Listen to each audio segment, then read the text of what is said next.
Cambrai, 1917. Germans are dug in at the Hindenburg Line west of the town as British planes fly above.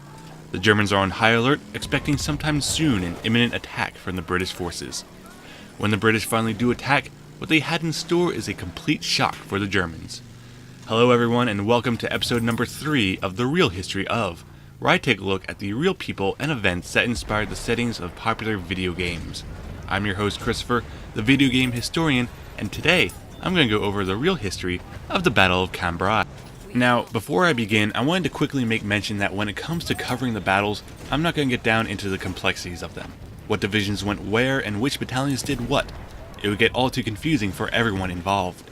If you want to have an in-depth read on the battle, please check out the description below for a link. With that being said, on to the Battle of Cambrai. Lasting from November 20th to December 6, 1917, the Battle of Cambrai would be instrumental to the British and result in many firsts for the war. It would be the first battle of the war that tanks were used en masse in a large scale, as well as the first time that the Allies were able to break through the impregnable Hindenburg Line. It would also be the first battle that would use new methods of artillery registration. It would also take the Germans by complete and utter surprise. The planning for this attack began in August 1917, as support for tanks as an effective war machine started to dwindle after the Third Battle of Ypres, which showed off the limitations of tanks in mud. Proponents of these beasts still wanted an opportunity to prove their worth in battle, and two generals of the British Tank Corps, JFC Fuller and H.J. Ellis, proposed a raid on Cambrai to Commander Haig and General Byng. This raid would eventually escalate into a full-on attack on the sector, which was fully approved. The reason for choosing Cambrai was not only did it contain an important railhead that connected the supply routes along the Western Front, but it also was chosen because the terrain was dry and chalky and would not cause any limitations to the tanks like that in Ypres. The attack, led by General Julian Byng of III Corps, would be a surprise on the Germans. It would contain the use of 476 Mark IV tanks, 1,000 guns, along with cavalry and infantry divisions for support. IV Corps would also provide a surprise artillery bombardment on the enemy line prior to the assault.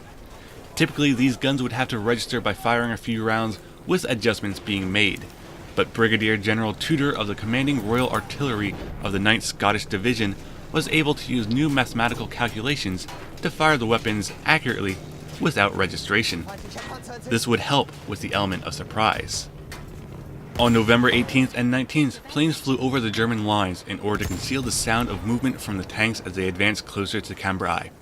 At 6:10 in the morning, IV Corps opened their barrage of artillery on the Germans.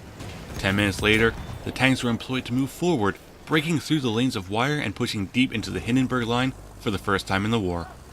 They were used as shock forces and were able to suppress fire from strongpoints and trenches as infantry units followed behind.